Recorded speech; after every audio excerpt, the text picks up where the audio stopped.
for joining us and doing this as one of the first things that you're doing. I also want to say thank you to both Taka, our board chair, and Kemi, who's taking, oops, that was my back on the floor, sorry. And Kemi, who has been very much part of the development of Lemlem as a strategic advisor. Thank you so much, not just for being here today, but for really guiding us and accompanying us through the process. And thank you to وشكرا جزيلا. Que se juntam a nós. A couple of slides, but let me start by saying that for us, there's such an excitement in presenting a new strategic framework, which is not a strategic plan, but actually a 10-year framework, which gives us direction for the work we'll do in the next decade.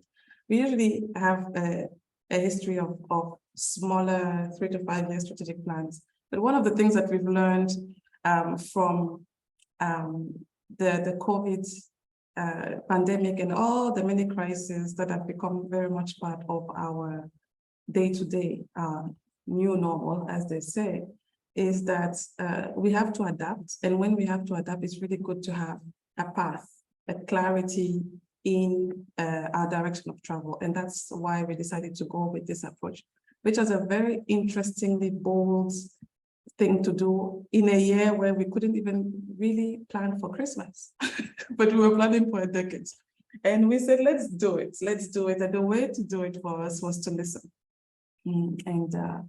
So what we really did over the course of last year was to have an approach of listening, going back to the very essence of AWDF's mission, which is to be a fund that is responsive to the needs of the African feminist organizations, collectives, movements, and activists that are part of the movement. So for us to be responsive, first we need to be in listening mode. And that is very much what we did. So I don't know where my slides are, but I'm going to start in the interest of time. So just a reminder, sorry, let me just ask very quickly, Mary and Adam, can I have my slides or should I start?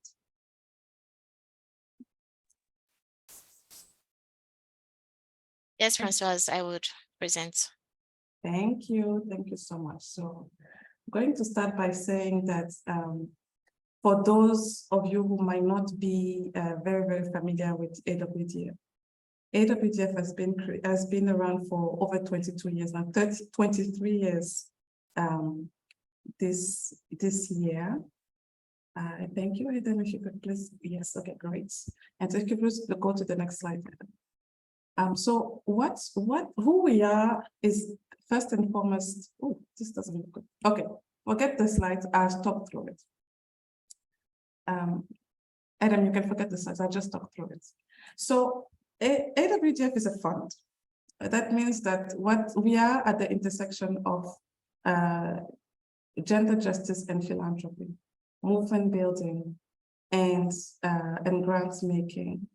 And what we do is to resource, to uplift, strengthen, uphold women's rights and feminist organizations, and feminist organizations and movements across the continent. And the goal for us is really to make gender justice a reality for all on our continents and internationally. So in the first 22 years or so of our existence, what we've done is focused on moving resources to African feminist movements. So we've awarded over $68 million to over 1,500 women's rights and feminist organizations, mostly on the continent, 47 African countries, but also as part of one of our programs in 5 countries in the Middle East. We just last month released an overview of the first 22 years of our life and our impacts and how it felt to create all of that together with you. So if you haven't seen it, I'm sure my colleagues can share a little bit about that and a link in the chat. So we work with and for a group of people. We work for all African women. girls, and gender diverse people on the continent. So that's first to say who we work for. Who we work with is women's rights and feminist movements, organizations, collectives, and activists who are led by African women, girls, and gender diverse people in Africa. We also work with some non-movement movements, as we call them, who work on gender justice, social justice, philanthropy, and other sectors, because we believe that we are part of an ecosystem and several ecosystems. So this is the ecosystem we are part of. It's okay, Adam. You can remove the slides. It's fine. Thank you. And so what I want to share about the reason I'm presenting this is to say that when we created this strategy, our goal was not to transform entirely, is to build on our legacy and look at the future. So the first step in our conversation was with our founders, with those of you who were part of the very beginning of our story, to say, who are we? What are the key elements of our DNA? And in the ever-changing context, that we are in the way that feminist movements have evolved in the past 20 or so years, and where we see our priorities as a movement, feminist movements on the continent. How does AWDF best, embody that DNA in that context? So this is the key question that Lemlem is trying to answer. And so this is where we landed. We landed with a strategy that is grounded in, I would say, 4 main things. First, centering movements, not just organization, not just parts of movements, but movements as a collective, movement as a whole, because we strongly believe that for us to address the multiplicity of challenges that we are dealing with, we need a collective approach. And we really took the time in the strategy to define feminist movements. You'll see that we are looking at feminist movements as movements that recognize that patriarchy is at the root cause of the inequalities that we work with, along with other structural sources of violence, that address patriarchy as it evolves in both the public and private spaces, how it targets our private lives, our bodies, but also our societies. And then that we see how patriarchy is intertwined with other sources of violence. So we borrow these definitions from a feminist scholar called Srilata Batliwala.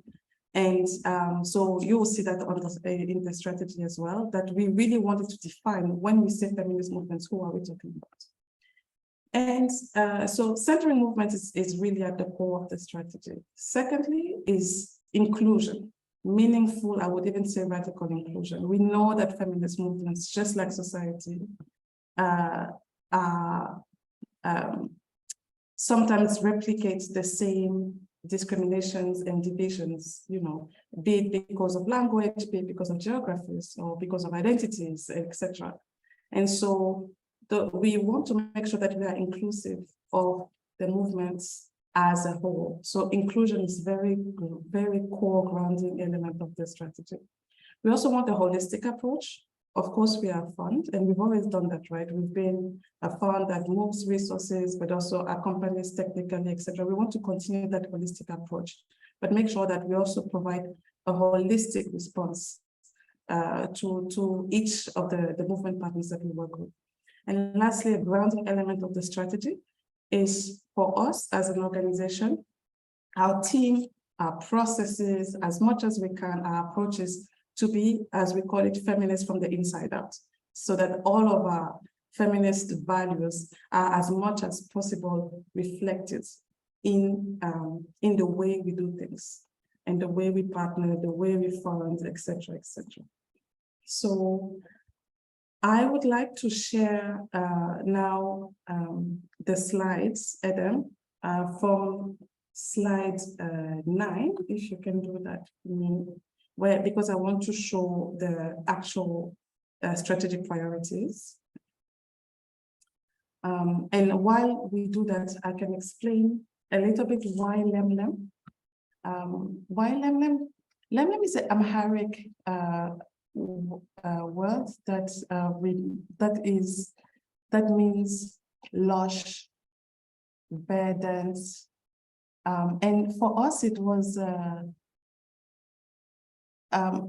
So for us, when we finished the strategy, it's our colleague Lana in the team who said, this reminds me of the garden. And we were like, everybody was like, oh, yes, say more. And this is where it all started, really to be able to say, you know, we see flourishing feminist movements where we're all connected, where we can be together, where we can grow ourselves and grow things, where we can find shade to rest, where we can find solidarity, where we can find sustenance. And so that idea just started, and we drew a garden as a team, and it was so lovely. And we said, well, why don't we find a word from one of the African languages to call it, and we found Lemlem from Amharic, and everybody fell in love, and this is now how we've called it. Can you please, Adam, go a few more slides, and then I'll share the contents very briefly, because I'm thinking a little other side. Yes, thank you. So next slide, please. I'll explain a little bit the values, the vision, the mission, and the values. So the vision, as we have defined it as after we have listened to all of you, was to say that we envision and work towards creating an Africa and the world where gender justice, freedom, and dignity are achieved for all. And our mission is to resource, strengthen, and uphold African women's rights and feminist organizations and movements that strive for gender justice and social transformation. And again, we are very clear on how we define gender justice. We wanted to make sure that we are clear on the wording, so you'll find that definition also in the strategy that we borrow from Global Fund for Women. We are big fans of borrowing. We're not here to, how do you call it in English? Reinvent the wheel. So we are very clear on when we have alignment with something to borrow it, and of course, attribute the credits to it. So in terms of our values, I'm not going to give them a read. That's the next slide, please. We wanted to also be very clear with our values, and we've identified 6 sets of values. So we have accountability and integrity. We have intersectionality and meaningful inclusion. We have solidarity and collective care. We have learning and adaptability. And we have courage and joy, one of my favorites, as well as creativity and curiosity. There's a lot of detail in the framework as well, but I just wanted to flag them because we think those are very important and we want to ground our work in those. So moving on to the next slide. Our values, just like our guiding principles, are grounded in what we've learned from the African Feminist Charter. We wanted to separate the guiding principles from the values. The guiding principles also guide our day-to-day work. So we wanted to, as we said earlier, center movements first and always. That's going to be a key guiding principle for our work. And then secondly, feminist processes for our feminist work, as I said earlier. And we had also something about decolonizing philanthropy, which has been part of our of the debates that has been in the sector for a while. And to say that decolonizing philanthropy starts at home. So how do we also check ourselves? Even if we're an African fund, we also are part of this conversation. So very briefly, I'll go to what we're actually going to do. So we defined, in response to what we've heard, 5 strategic priorities. As a fund, the first one is to resource and accompany our partners, women's rights, and feminist movements. So this is very much core as a fund, and we want to continue doing that in a very holistic way. Secondly, we want to foster partnerships, solidarity, and care within women's rights and feminist movements, and we want to do it in a way that's deliberately creative and inclusive. Our third strategic priority is to nurture and amplify the diversity of African women's rights and feminist voices, knowledge, and narratives. 4 is around influencing. So influencing philanthropic, development, and other sectors that are relevant so that they can better do what needs to be done, which is they can better resource and uphold gender justice in Africa. And lastly, there is more of an internal centered one, but also very important, is to sustain AWDF itself as a financially secure, effective, well-governed, and values-aligned feminist organization. Nadia, I think I'm a bit over. I don't have time to go deep, yeah. So I'm going to You stop have here. 5 more minutes, Francoise. 5 more Please minutes, continue. We're enjoying hearing from you, so please don't Look stop. at me. Thank you. I'm not often on time. Thank you for that. Okay, let me go to the next slide. I'll do 1 minute per priority. So the first priority is very core. As a feminist fund, resourcing and accompanying women's rights and feminist movements remains our top priority. So what we'll do there is, of course, providing resources, funding and resources. We really think of resources as not just money. But we want to make sure that the resources we provide are the ones that can enable our partners to really do the transformative work that they want to do. So we continue to do our best to provide funding that it will be over time more substantial, longer term, more flexible in terms of the resources. So this is a process, but we are committed to getting there. We also want to make sure that we are deliberately inclusive in the way we resource. I'm still on the first slide, the previous slide, please. Yes, thank you. So we want to make sure that we are very inclusive to be able to resource the diversity and the diverse range of the organizations, groups, collectives, and movements that we want to work with across the continent. So the accessibility of our funds to all the parts of the movement is very, very important to us.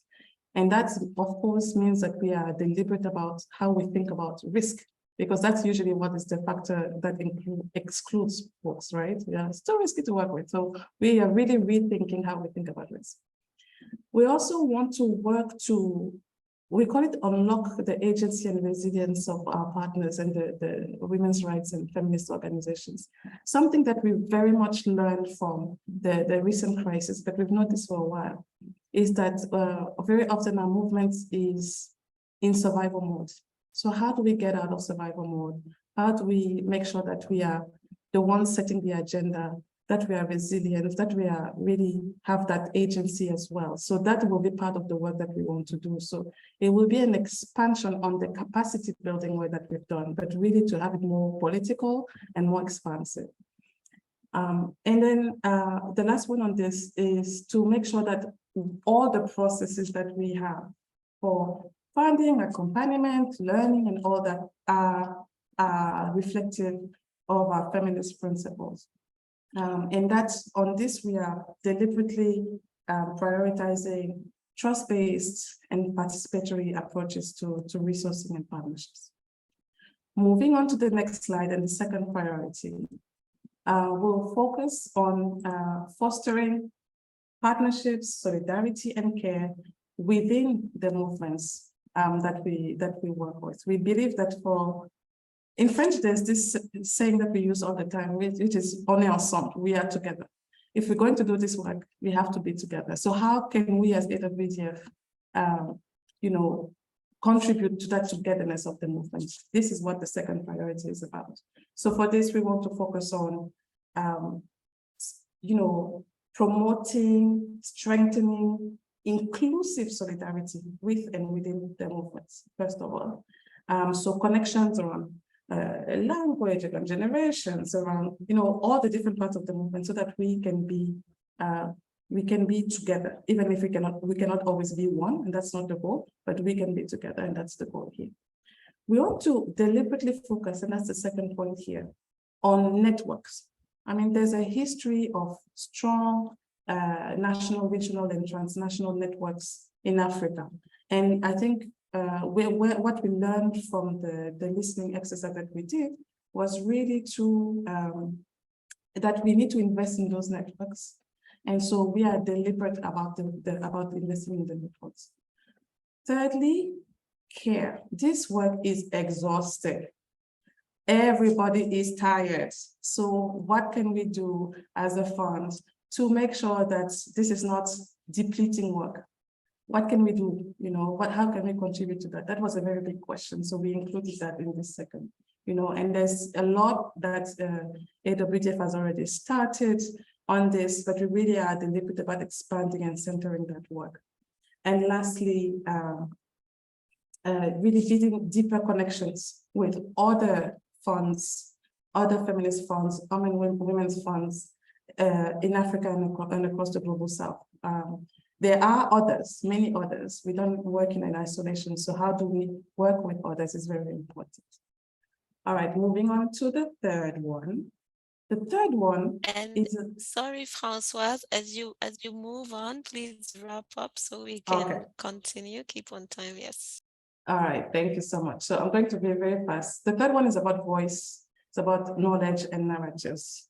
What we've learned listening to all of you, you reminded us all that it's very important that we center African feminist knowledge as the starting point of our work. So we really want to do that. This is what this is about. I'm not going to go in detail. Please read the strategy. It's available. We share the link.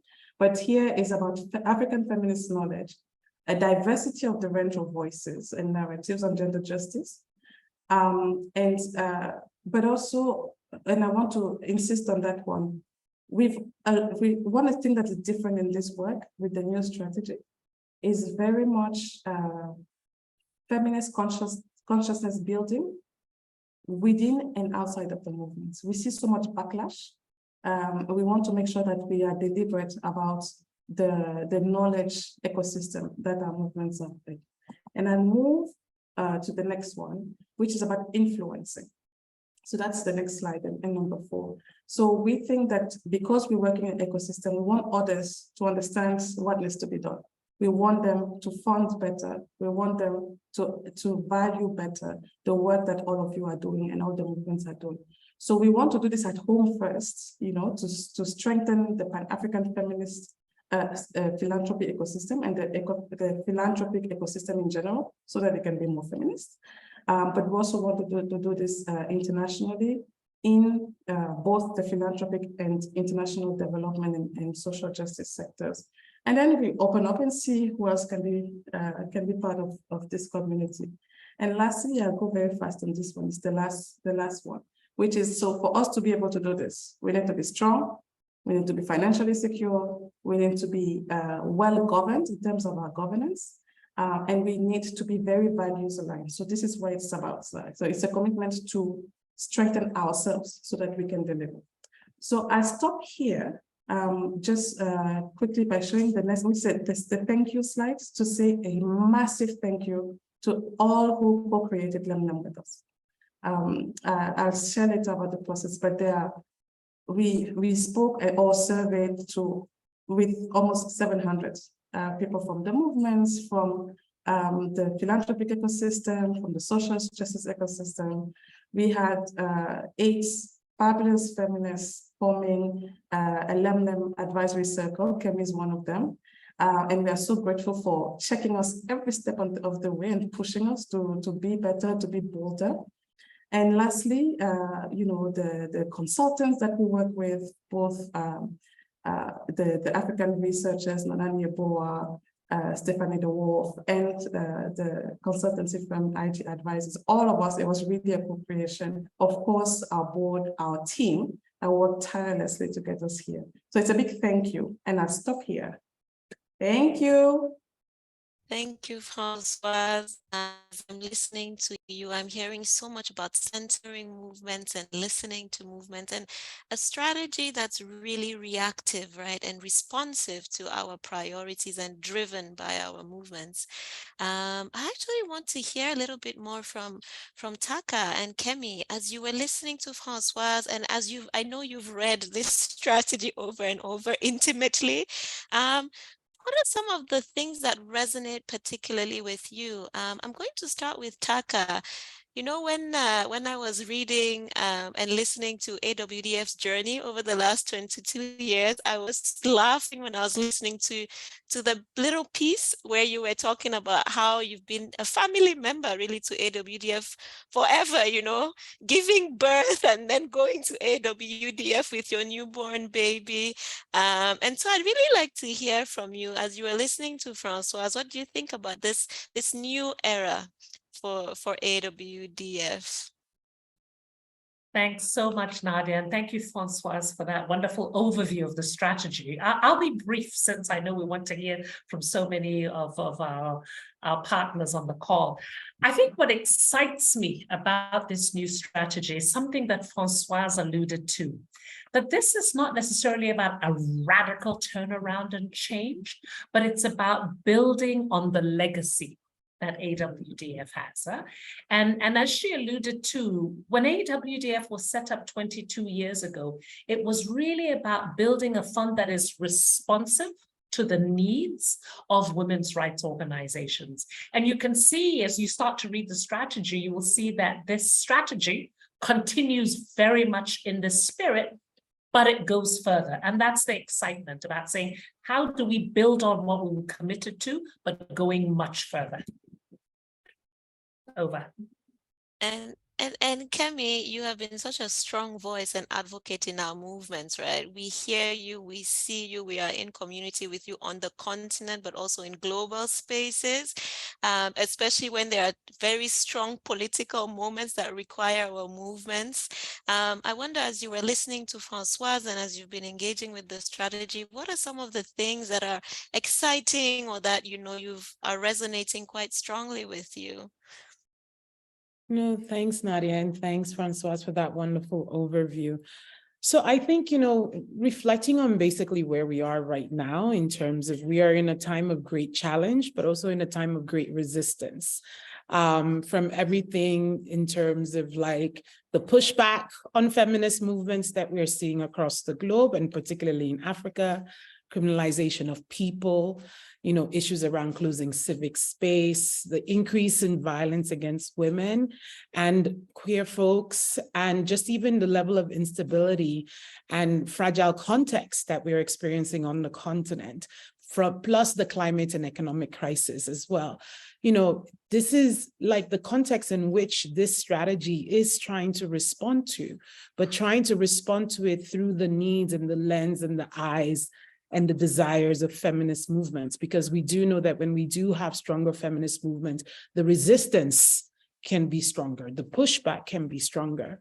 And so for me, I'm not a stranger to AWDF's work, having worked even before as a grantee, and worked with AWDF in many, many spaces. But I think what excites me the most, and Francoise kind of touched on it as well, is the piece around joy and care. And I think that, you know, when we are always in this, as feminists, we're always angry. And it's okay to be an angry feminist. I'm one of the angry feminists and I wear my label quite proudly. But we need to center joy in that, and to see a fund explicitly name that in a strategy is something that is beautiful to see and so appreciative. But I also really am very proud to see the piece around resourcing those that are most excluded and are in the margins and the helm. And that is to show that we are recognizing that they're also important parts of the feminist movements and need to be brought to the center. And that's quite explicit. And I think the last thing that I would say that it's exciting to me is to hear the fact that we're going to build on the work that AWDF has done for years and continue to resource knowledge production and narratives and telling our stories. That is the issue that we've had as a continent. Many people don't know what we do because we are just not telling our own stories. And so to resource that, and I mean, they've been doing it for years, AWDF has been doing it for years, but to still see it in the strategy in a different way, from moving from knowledge production to also narratives. We know that knowledge and information is political. And so this for me, I think are like my three highlights from the document. Back to you, Nadia. Thank you, Kemi. And there's so many comments in the chat with people really echoing some of the points that you're raising. And it's beautiful to already see, even in this conversation, how much the strategy resonates with our movements, with our political realities, and some of the things that we have been trying to shift over many years. And as I've been listening to the three of you, I've heard a lot about the how we do things being as important as the what it is that we do. And Francoise, you touched about this a little bit in the ways in which Lemlem actually also centered the how, the process of getting to this strategy that centers movements, that is responsive. And I'd like us all to unpack this a little bit more. Francoise, you started a little bit and you gave us a teaser, but now we really want to hear more. Like, what was this process and what was so exciting about it? And why did you make those decisions? Because like Kemi said, we're seeing a strategy that has things that don't usually find. So how did you come to this place that we are in today with Lemlem? Thank you. That's a great question. I think that going back to what I was saying earlier, and we're asking ourselves, what are we about?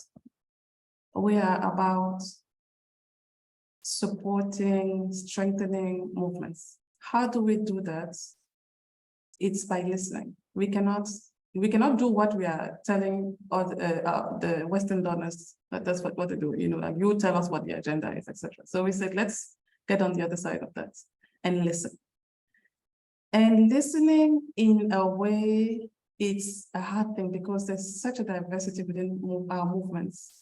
But we were so committed. So we said, let's take the time. Let's give it 9 months to a year and just start with listening. So for us, it meant a few things. First, it meant who are we working with? Who are the listeners? It's our team, but it's also the consultants that we work with. There was really wanted to make sure that even when we were recruiting the consultants, that we have African feminists in the consultants team, especially around stakeholder engagement. We wanted to make sure that we did 2 things. We wanted to listen deep and to listen wide. So to listen wide, we did our first survey with the Center for Effective Philanthropy, which is an organization that does surveys, satisfaction surveys, perception surveys for donors. And for the first time we did it, and we said, we'll do it with our current grantee partners, but we also want to do it with our past grantee partners. And we also want to do it with organizations that applied to AWDF and didn't get the funding, because we all know that, maybe everybody doesn't know, but we have such demand, and we are only usually able to meet about 15% of the demand. So we know that there's a lot of organizations we could be in partnership with that we haven't had the means to do. So we wanted to hear from them as well. So that was listening wide.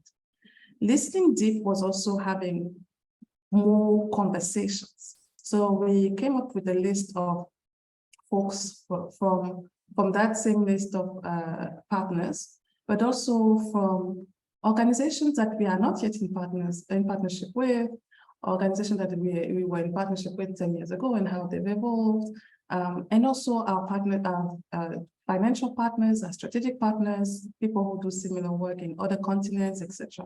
So we really wanted to ask them the tough questions. Yes, of course, what are your priorities, etc. But also, where are we not doing great right now? How do we do that? So that was the core of it, to listen, but also to research the state of the movements, the priority of the movements, etc. So first of all, we listened and we learned. And it's not always easy, because some of the things are exciting and some of the things feel a bit like a slap in the face, but it was such a refreshing one. It was so important to do that. I'm so glad we did it. And then I just wanted to say a few things about what we heard. We heard that it's so difficult to access funding, especially the kind of funding that is transformative. So we are asked to transform society with funding that is not transformative. So the first thing we heard is that the money needs to be more transformative. The resources need to be more transformative. We also heard that the funding practices That's why you were putting that emphasis on the how. We said the how, the way the funding is done, the way the accompaniment is done needs to reflect that the partners are trusted, that they are centered, that they are valued for their knowledge and their leadership. And we also heard about the importance of accountability, participatory approaches, etc. So that was very, very important. And so for us, Lemlem was rising to the challenge for that. And as we were doing this definition of what does that look like to rise to this challenge, we wanted to make sure that we didn't only listen once at the consultancy phase, at the consultation phase, which is usually what happens. So which is why the Lemlem advisors, that group of 8 fantastic, very tough feminist leaders from across the continent, across language, Fatima from Egypt to Area from Angola, working, in different contexts, with different approaches. We had Shirin from just all of them. They read every single draft. Of course, we also had discussions, a lot of discussions with the team, the guidance from the board, but really the core was listening to movements and then building on that to reflect, to develop our new strategies. Thank you, Françoise. I heard you talk about these strategic advisors who asked you the difficult questions, right? And I actually want to ask Kemi to come in because Kemi, you were a strategic advisor. And I know even without that frame, you would be in there asking those tough questions. So can you tell us a little bit more about your experience in this process? Don't mind Françoise giving us good bad names. We were good troublers, which is good. We were good troublers. And I know that in the interest of time, I do have to give a shout out to, all my co-conspirators, Aurora, Hope, Shireen, Caroline, Chanceline, Crystal, and Fatima. So yes, we were doing the good trouble. We had the opportunity to review every single product that came out of all the consultations, so that we were grounded not in terms of our own perspectives, but in the perspectives of the movements and the different actors that were engaged. And so when we kept seeing the draft, we made sure that we used that as our reference point for questioning some of the assumptions, for questioning some of the proposed strategies that were put forward, and pushing AWDF to think outside the box and to think in different ways.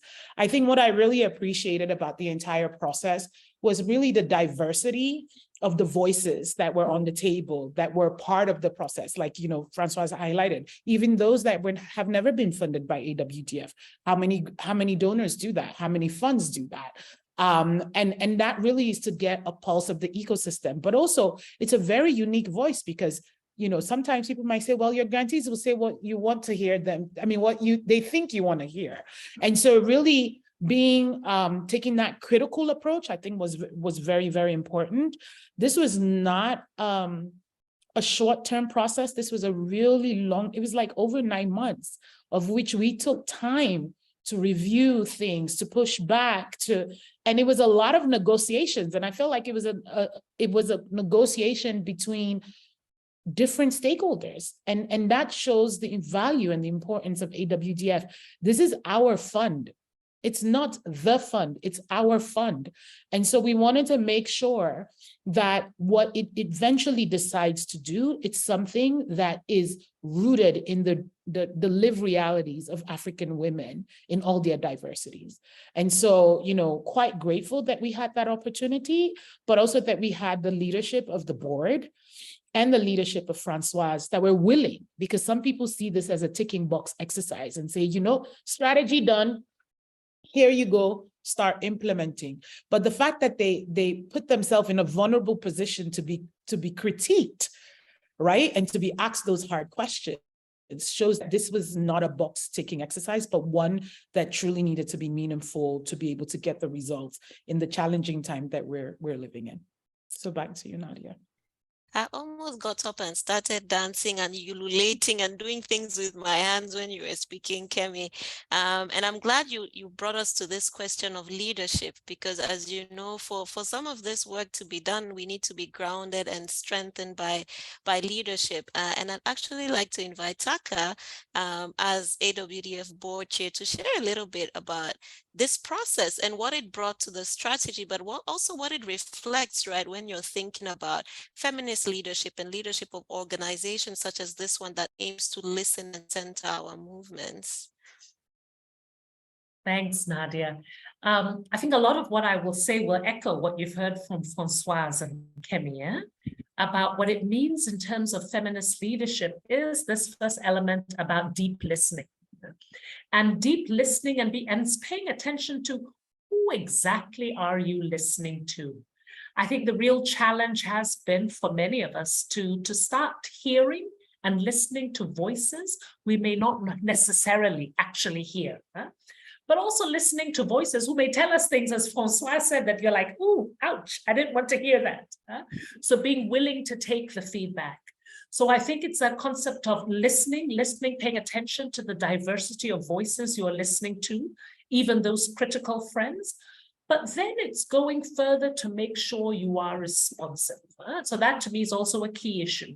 So I think Françoise talked about some of the things we were hearing as we heard the feedback about the difficulty around the type of funding and what it means to get funding.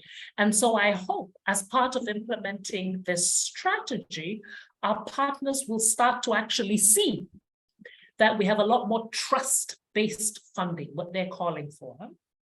As Françoise mentioned, people talked about us needing to pay a lot more attention to the growing diversity within the movement. So I hope, again, folks will experience us as we roll out this strategy as paying attention to the fact that women's rights organizations in the movement has changed over time. And we're paying attention to make sure we're funding those who are not often getting access to funding.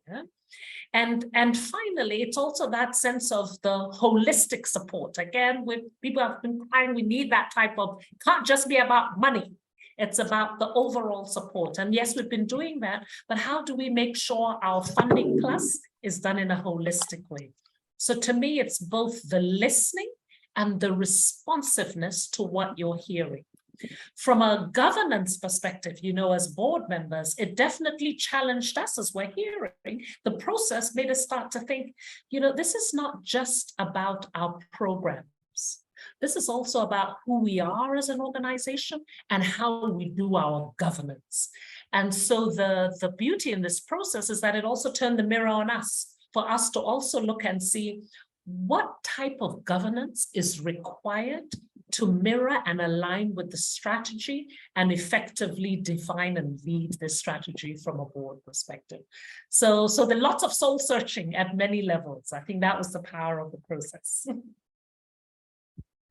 Thank you, Taka. I love this reflection on how do we actually walk our talk and not just sit in a space where we've done this strategy and then, you know, it's written and it's beautiful paper. Yes. But now how are we actually doing it, doing things and embodying the strategy in the way we do it?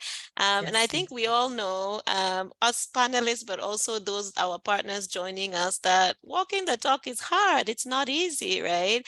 And I'd like to hear from you all in terms of, as we are walking this talk and starting to embody and live this strategy, what is your advice for us, AWDF, but also for our partners? Because this is a journey together that we're taking together. And I'd love to hear from you all. And maybe I think I'll start with Kemi. And I'll also invite our partners who are joining the conversation today in the chat. Please also give us some advice about how we can walk this talk. Kemi, over to you. Thanks, Nadia. So I think one of the things that we need to continue to do, as Taka has already mentioned, that deep listening needs to continue throughout the implementation of the strategy. I think, you know, we have moments in time in which we can touch base with different movement partners and with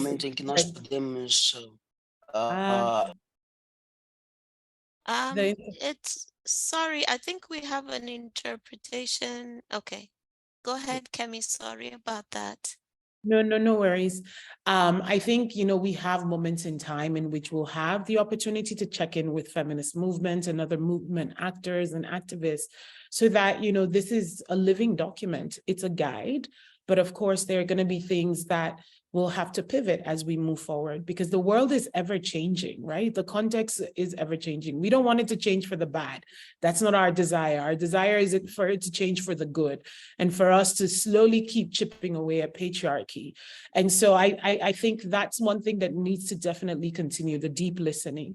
I think another thing we need to center in this conversation as we're implementing is learning, because, we can't necessarily figure out the way that we want to move forward if we don't necessarily have moments in time to take stock and to see what's not working and what is working. But also documenting what's not working. Because I think that's the thing that we've always, in a way, kind of focused on putting our best foot forward. And that's important, but also learning from our mistakes and saying, you know what, this didn't work and this is why. And this is how we're going to care for it as we move forward in terms of implementation. So I think those are the two things that I would say that as we move to the implementation stage that needs to be considered and put on the front burner in the process. But happy to hear other people's thoughts as well. Thank you. Taka? I loved what Kemi said, continue to listen and keep learning. I think my two would be going back to something actually you said, Kemi, about the fact that as we actually start to be successful and working with our partners to bring around the kind of gender justice we want to see, there will be a pushback. And so to me, one of the things we need to do, both as AWDF and our partners, is start to not lose sight of what we're seeking to achieve when the pushback comes. You can be so engaged in fighting against what you don't want that you lose sight of what is it you do want. So it's keeping the fire alive of what we want when we face the resistance, which will come. So that's one. The second thing really is about being very, now this is mainly for AWDF, being very intentional about how we need to change as an organization to deliver on this strategy. This is a bold, ambitious, exciting strategy. We can't be the same old us to deliver on this. This strategy is an invitation to be bolder, braver, more inclusive, so much more. But that doesn't happen overnight. It means we really need to have a careful, well thought out game plan around organizational change to effectively deliver on this. So those would be my two. Thank you, Taka. And what about you, Françoise? Ooh, I'm taking notes. Thank you so much for the advice. I think this is such fantastic advice. Really appreciate it. And thanks for those who are also putting advice in the chat. I think for me, I'm thinking about this and I'm thinking about two things that we need to do this and how those two can be intention a little bit. I agree with Taka that the strategy is super bold and I love it. We were discussing in our last board meeting about how we need to dare to transform to be able to deliver this. And I'm so excited for that. And I'm also realizing that for us to really do this, we need patience, right? Because this requires deep transformations in some instances. Even the kind of funding that we receive that will allow us to do this work right to do, because we cannot do all this flexibility with only restricted funding, for example. So there's, I think for me, there's the tension between the boldness and the patience that we must have with ourselves as a team, that we can, that we have to ask from our partners in the movements. And that tension that is going to always be something that will be front in my mind. And for me, the way I resolve that tension in my head is to really focus on progress, not perfection, but constant progress. And that is the way this is the advice I'm giving to myself that I'm trying to give to the team, but I also wanted to share. This is beautiful, and I think so much to reflect on, but also a lot in the chat from people joining us. I'd actually like to open it up a little bit, and I'd like to invite Fiona to share a little bit her reflection about civic space and engaging, what we call actors that are non-traditional, although honestly, it's just about supporting diverse movements. Fiona, do you want to come in? Yes, thank you very much, AWDF, for taking this really bold step. I think one of the issues we are struggling with as a country is the repressed civic space, which doesn't allow for certain freedoms and rights. And the key issue that I cited here was working with the sexual minorities. So I work with Voice in Uganda. Our funding comes from the Ministry of Foreign Affairs in the Netherlands. But it's been very, very hectic working with the sexual minorities, even though they are part of our target group. And so I wanted to just hear how AWDF's strategy, the Lemlem strategy, would propose to work with such a tricky kind of context, because I know that you fund certain organizations in the country. So I'm wondering if the strategy is proposing for alternative non-paper ways of working with repressive governments like in Uganda. Over. Our panelists, I'd just like to invite you to take notes as you hear the questions, and then we'll have a collective response afterwards. And though some of the questions are directed at AWDF, I'd still like to hear from Taka and Kemi, because you work in this space, in these movements. If you have recommendations that you would like to share in response to the questions, that would be also great. I'd like to invite Sally, who talked in the chat about operational shifts and tools and learning and documenting. Sally, would you like to come in to share these reflections a little bit more with the panel? And please do introduce yourself and tell us which organization you work in. Thank you. My name is Sally Ncube, and I'm a feminist based in Zimbabwe. I coordinate Women's Coalition of Zimbabwe, which is a national network of women's rights organizations and feminist activists. So my contribution really was to say, sometimes like we cook, I love the garden approach to the strategy. So like we cook, we have utensils and ingredients that we put together to make a meal. So sometimes passion drives us to think about the meal and forget about the technical boring things of putting the ingredients together. And then with each phase of doing and entering this way of amazing strategy, you are breaking new ground. It's innovation, it's revolutionary. It needs that documentation phase by phase. But because sometimes we are in the doing and we get excited in doing, we don't stop to take it all in, to say, what did this mean? How does it feel doing this thing that we are doing? What are the new nuances emerging? What's exciting? What's giving us joy? What's not working that we may probably need to modify? What are we learning?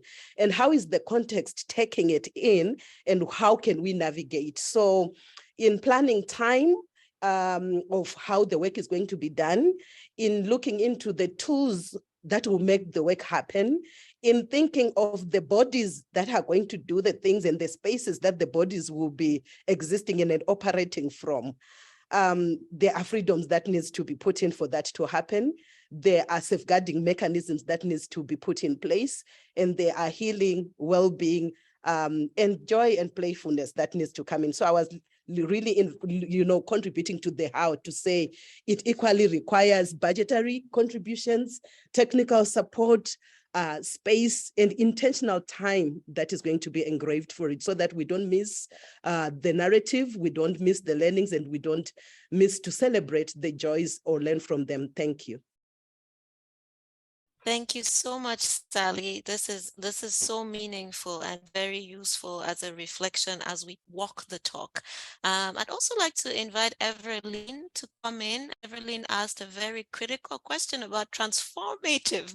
What in the process transformative funding, right? What is it exactly? What does it mean? And Evelyn, you asked us what our grantee partners had to say about transformative funding.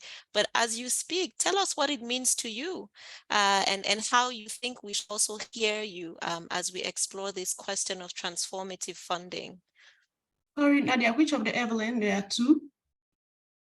Evelyn Nyong, I think, who asked the question about, yes. Okay. Thank you, Nadia, for this opportunity. Actually, I was asking from a perspective of curiosity because really there's a lot of talk about, transformative funding, but we know that a lot of this is more like not really intentional because there are also other constraints that, the people working in the philanthropic sector are facing in terms of even raising the resources. So looking at the current, financial ecosystem and funders facing different challenges from economic downturn and others, I was just curious to know how AWDF is looking forward within the current funding ecosystem and context. Without any specific recommendations, but also just loading the recognition that to be sustainable, funding needs to be transformative in the sense that I like the way the strategy is talking about, being feminist in their approaches and processes, including funding, which is also transformative. So it was more of a listening, for me, a listening session for me to just hear your perspectives and just be a sounding board for ideas. Thank you. Thank you so much, Evelyn. You can see all the panelists are nodding their heads and taking copious notes. We're all looking forward to hearing what you're all going to say next. But before that, I'm just going to ask one last person to come in with a reflection and a question. Ola Familoni, in the chat, you talked to us about disruptive times and leadership of women and girls, I hope, as a challenge in disruptive times. So do you want to come in and share this reflection? Please introduce yourself and let us know who you are and where you're calling in from. Good morning. I'm Professor Olafamiloni. I'm calling from Lagos, Nigeria. I'm the president and founder of AWDF Business School in Lekki, Lagos. And, we have been talking recently about navigating, for leaders navigating in these disruptive times in terms of how do you, make decisions in crisis, how do you, and most of the time is like we're looking at the male because we're looking at the male figure, and we're thinking, okay, maybe it's only the male, because during COVID, we were listening to the President Trump, we were listening to the Italian Prime Minister crying and saying, I don't know what else to do. I've made all, but women also. So if men are getting this kind of emotions in crisis and disruptive times, how about women? Who's looking at them? Who's helping them emotionally? Who's thinking about what they need to do? So I'm thinking that it's important that we look at what we can do for women also in leadership positions, and see how we can bring women together from different walks of life in leadership. And I'm glad that this forum is about women from Tanzania, from different parts of Africa and all that. So I'll be willing to, share our minds in terms of bringing people, sharing what would women do, apart from talking about women are intuitive, they know how to change, they know how to do this and that. But really, when it comes to brass tacks, in terms of, when things are just chaotic, they also need, let's share each other's views. Let's hear from each other. What do you do? How do you even navigate these channels, when things like this are happening? So I think it's an area that we need to we need to look at in terms of women in leadership and even entrepreneurs. Most entrepreneurship companies have folded up since COVID. Nobody's, we're thinking governments of nations should be looking after them, give them funding and all that. But it's more than that. It's more about emotional, how do you, most people have their hands up in the air, don't know what else to do. And all of a sudden, what do I do? How do you make the turn and the twist to switching online, to doing virtual businesses, to and all that? So I think we could look at that and see how we can bring some people, share some views on that. Maybe it's summit or business something. I don't know, but that's just my view. Thank you very much. Thank you so much, Prof. Ola. There are so many incredible comments, questions in the chat, and it's such a pity that we cannot answer all of them right now. But I'd like to bring this back to our panelists to respond and reflect on some of the questions and the comments that you heard from some participants. And while we're doing that, please, as you listen, if there's anything that comes to mind, those of you joining us, please keep using the chat function, pop your questions in there and your reflections. We're going to start with Françoise. Thank you, and thank you all so much for all these amazing questions. I am not going to touch all these questions on leadership. I wouldn't dare when Taka is in the room because she's the one I'm learning so much from on leadership in Africa. So Ola, I'm going to not give that one a try, but I hope that Taka can do that. Very briefly on the others, I wanted to start with Evelyn's question about what is transformative funding. And based on what we've heard from our partners, we've heard a few things. We've heard that transformative funding is more holistic, allows both for implementing and building and strengthening ourselves, etc. So it also has an element of flexibility.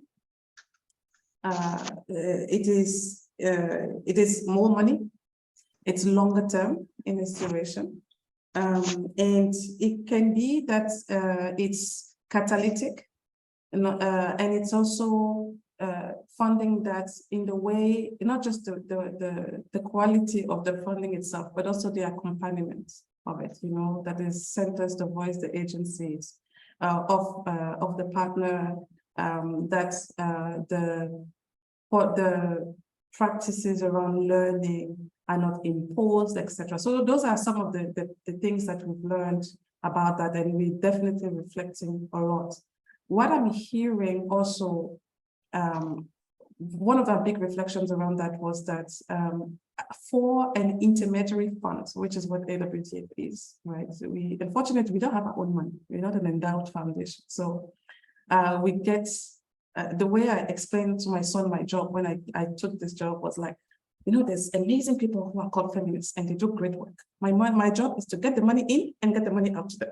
So it makes me realize that the kind of money we get in needs to be tailored to be able to get that kind of transformative funding out. So there's no transformative grant making without grant transformative, getting resources, if that makes sense as well. So there's a really interesting, and that's very much part of the patience that I was talking about themselves, because we have a lot of convincing to do.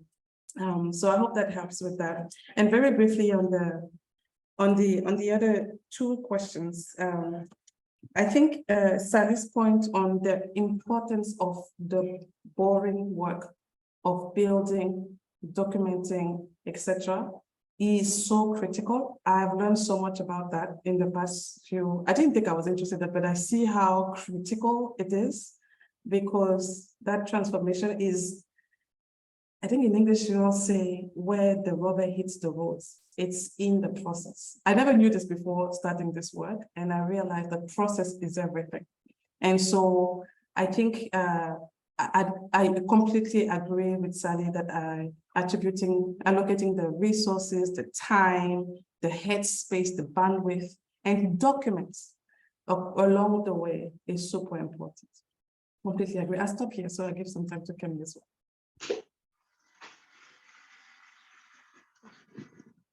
I think Kemi, my sister, you were She passed the mic. And you were like doing this. Francois was like, you know what? Kemi has things to say. So please tell us. No, she has labeled me as one of the troublemakers. So like I said, I wear the label quite well. You know, I 100% agree with everything that, you know, Françoise said. I think the other thing about transformative grant making and resourcing is about also funding systems change, also funding change in structures, not short term. So this type of funding is to challenge the status quo.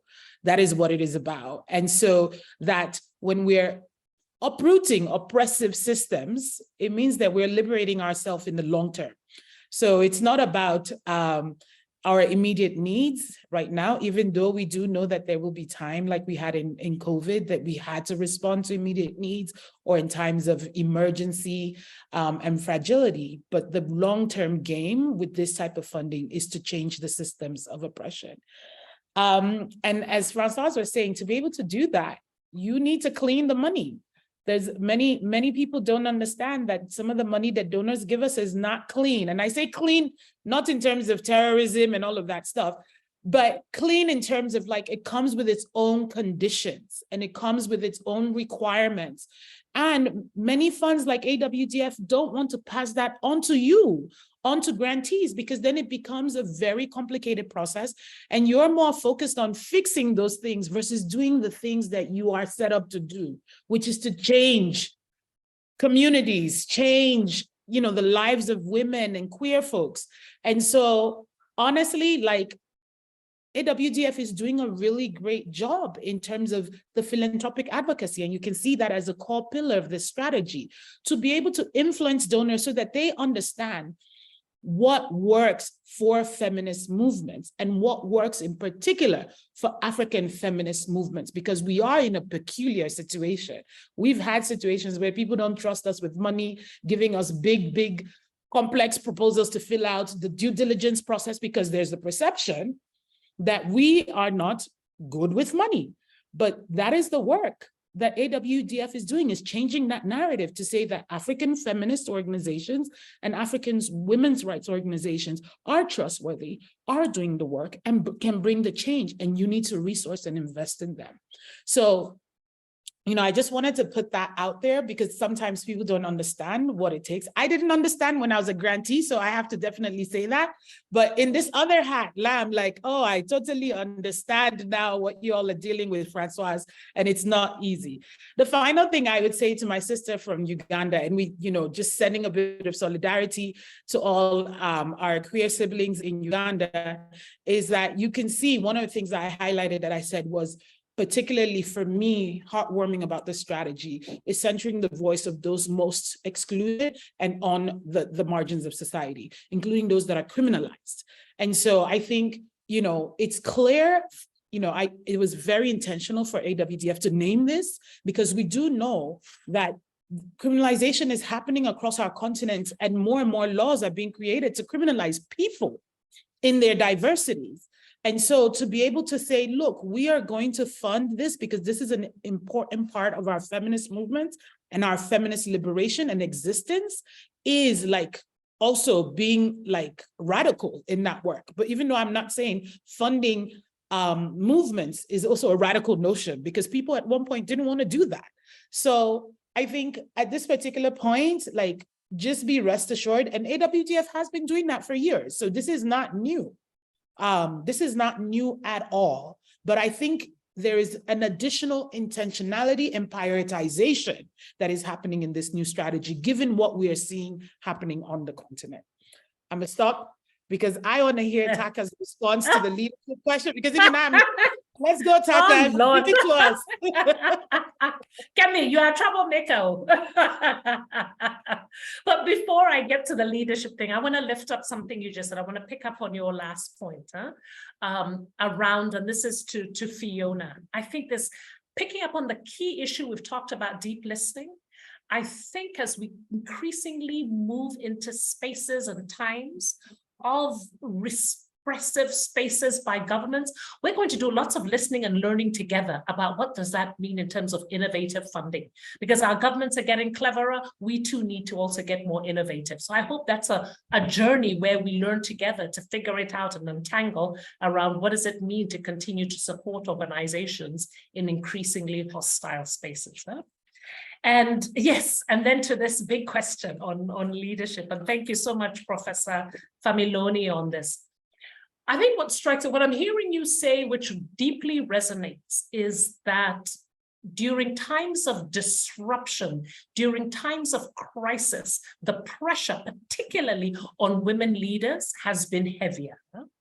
And one of the things that we have learned about how do we respond to that, how do we enable women leaders who are often carrying the bulk of not just the caregiving, but also the other types of responsibilities, is around solidarity and support. There is nothing worse as a leader than working and feeling like you're operating in isolation, no type of support, you're suffering on your own. And this is why I think one of the key pillars of the strategy, which is around partnership, solidarity, and care, becomes a very critical strategy in responding to and continuing to engage with women leaders as we constantly find we're living in uncertain times. So for instance, there is a key element of that strategy, which is around supporting and promoting the collective care for African women's rights and feminist activists. That means this myth of we have to be all powerful and all strong and we never need any help or support, we need to bust that myth and start saying, how do we ensure that we systematize support for each other, recognizing the undue burden we have as women leaders?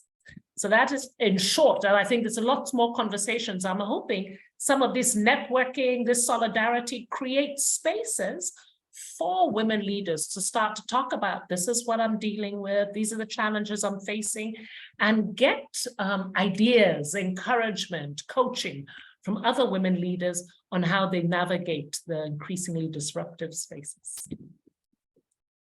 Back to you, Nadia. Thank you so much, Taka and Françoise and Kemi, for these joint reflections really with each other and with our participants in terms of how we walk this talk, because again, this strategy, it's for everybody, right? It's not just AWDF doing this and working together on this, walking together, I would say. Oh, English is hard, on this journey. I'd like to just open it up a little bit again to talk a little bit about the intersectional movement building aspects of the strategy. We have time, so thank goodness for that. I'd like to invite Justin to come in because Justin had some very critical things to say, I think, that embodied that strategy, but also have points of reflection for us as we walk this talk. Justin, if you're still here, can you come in and please introduce yourself and share your reflections with us? Hi, everyone. My name is Justin Chidozie. I am the co-executive director at CHEVS. CHEVS is a West African LGBTQ organization working to strengthen social justice for young LGBTQ persons across West Africa. So I was just enjoying the whole conversation going on. Hi, Kemi. Hi, Françoise. And I've been sort of reflecting on how what we've experienced and seen in the course of our work across West Africa, where lots of LGBTQ women and gender diverse persons always talk about how they are seen as contagion to the feminist messaging, and how most times, even in my own physical presence, we've been in spaces and we talk about issues, and some feminists say, oh, let's talk about women issues before we can go deeper. Let them accept this one first before we can bring the other one. So it feels like there's this fear of contagion between women's rights organization, feminist organization, and inclusion of LGBTQ persons and sex worker issues. So I was really thinking how AWDF could put a strong foot forward to feminist organizations and or feminist collective to reflect more on their practices and ways in which they've intentionally or unintentionally been very exclusive and not being in very strong solidarity with LGBTQ organizations and sex worker organizations across West Africa, as it's also very important that while we are doing the work of movement building, we also understand the important roles that gender diverse and LGBTQ persons play in disrupting the patriarchy. And it's also important that we understand that they are mostly affected in most of the situation, how we are seeing the rise and repressive legal status around organizing, and how we can also listen to these communities, especially on ways that are better and ways that are more, how do I put it now? Ways that are more urgent in attending to their needs, because most of the times, because of our work that we do, we've learned that most LGBTQ issues are either, it's always a situation of life and death, right?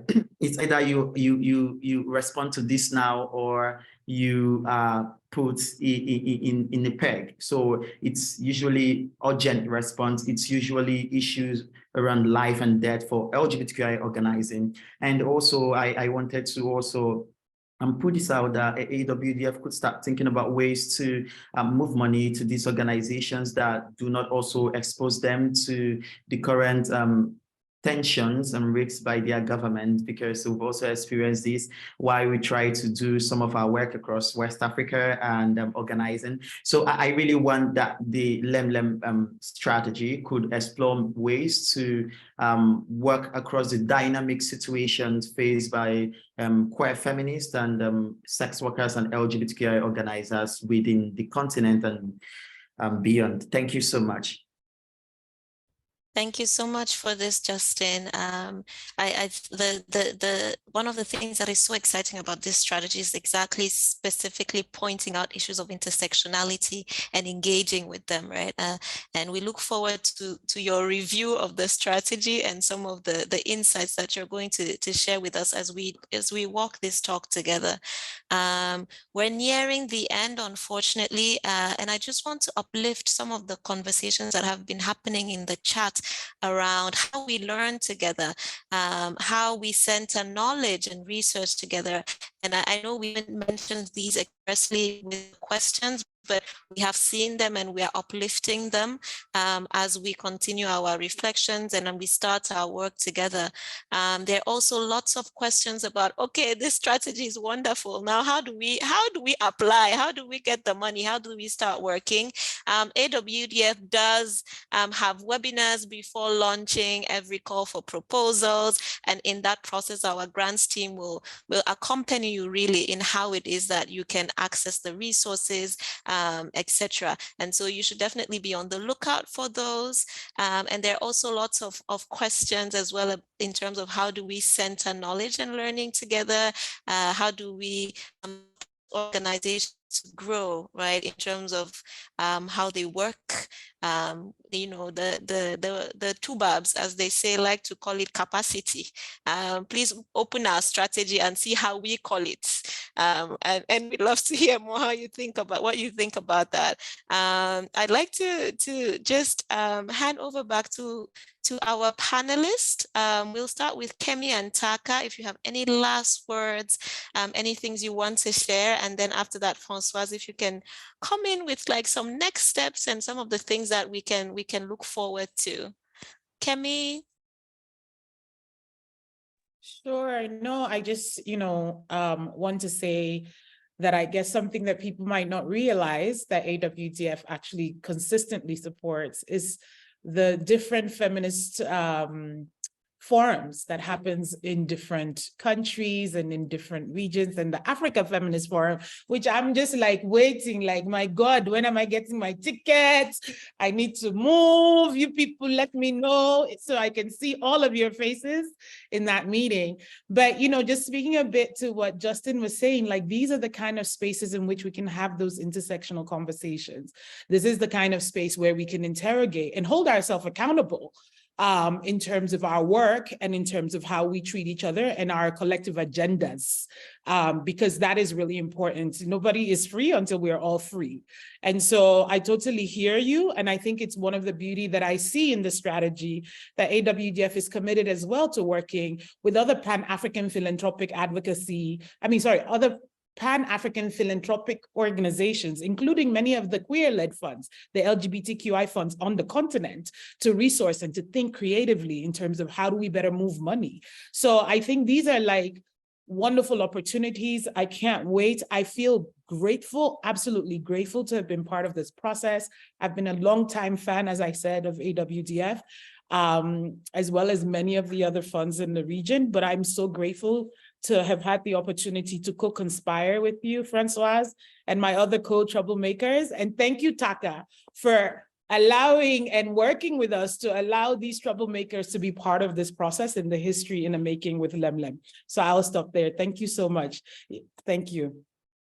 Over to you, Taka. Oh, Kemi, I wish you were in person. I'd be giving you a huge hug right now. Thank you too. I think really my closing words are, as we've described, this is a bold, ambitious strategy.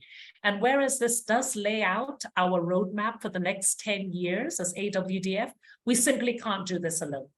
So really, this is an invitation to walk with us, dance with us, and above all, hold us accountable on doing this.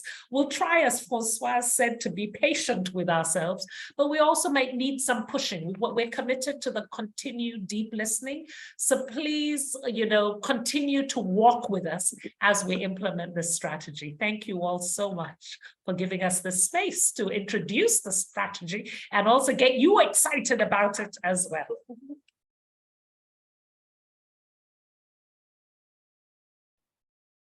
I'll end. Thank you so much, Kemi and Taka again, and Nadia for participation, and all of you for being here. I'm so overwhelmed by the excitement that you have expressed, because I can really see, as Kemi said, this is our fund, and so this is our strategy. I think I wanted to flag, just in reaction to Justin's comments, that this work, which is the work of, as we said, radical inclusion, as part of one of our branding, kind of mottos, I don't know if it's the right English, for this, is to really be as inclusive as possible of the most marginalized communities within our movement. So this is what that we're already doing, and we want to do more. And for us, it looks like naming first, and I think we are very deliberate in the strategy about naming. It's also about funding, and we've done that, and we continue to do it, to be deliberate about directing funding to those marginalized communities, uplifting. And so we want to continue to do that, and we look forward to being in community to find ways of doing it in the way that's it's most helpful. If I may just close on a couple of next steps. This conversation is really just the beginning. On our website, there's our strategic framework page that we've developed, where you can find like latest news. You can find the full strategy there. We are finalizing translations. The French is almost ready, but also in Arabic and in Portuguese, so that it's more widely accessible.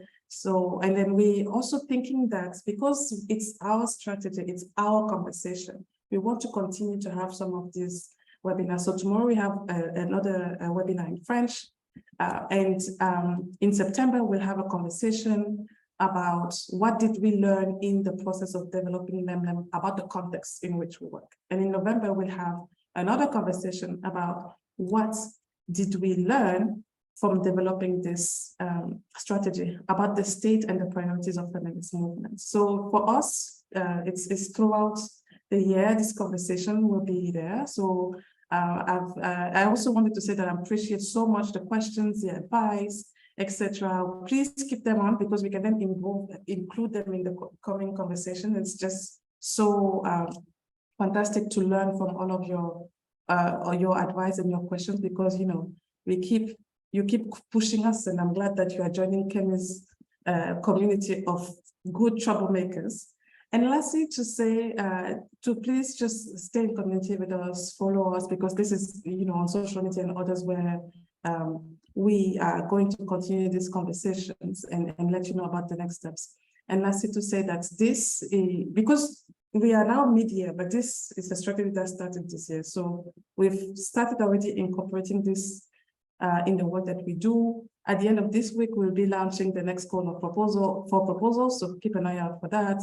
Some of the Lemlem vibe will be incorporated in this, what we can already incorporate at this stage, but you'll see that it's baby steps, but we are making the steps. And just also lastly to say that I'm so excited about having the voices. So I was trying to quickly, how do you say it? Translate the comments in Portuguese so that I understand. And I'm really looking forward to having that wider conversation. And so just to say, I'm excited. I'm so grateful to everyone here, to the advisors, to the board, to the AWDF team. That's been fantastic. We had an internal committee for this composed of Gertrude, our Director of Operations, Ponso, our Director of Programs, as well as Zaytuna, who was working with us as a manager for MEL, that really drove this, and the entire team that contributed. And lastly, the 700 and more partners that really co-created this strategy with us. And I hope we'll be co-implementers in the making. Thank you so much.